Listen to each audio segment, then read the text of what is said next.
In this tutorial, we'll show you how to set up an account in HIPAAsuite's HIPAA Dashboard product.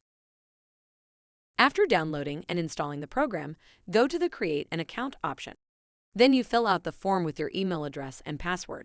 For the time being, you can leave the provider's NPI blank. This will be utilized later to keep specific information secret from other users. Now, select the Create an Account option. After receiving the confirmation email, enter the email address and password you used in the previous step and click the Login button.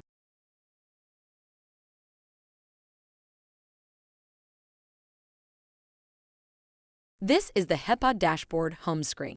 Here you can see incoming and outgoing data and error messages by weeks and by months. At the top left, you will see a welcoming message for you, the current user, the administrator. In the Products tab, you'll find information about all the HIPAA products that are available on your account.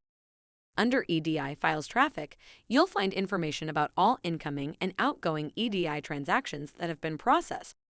In the Profile tab, you'll be able to set up, share, or restrict access to all users that have access to the dashboard.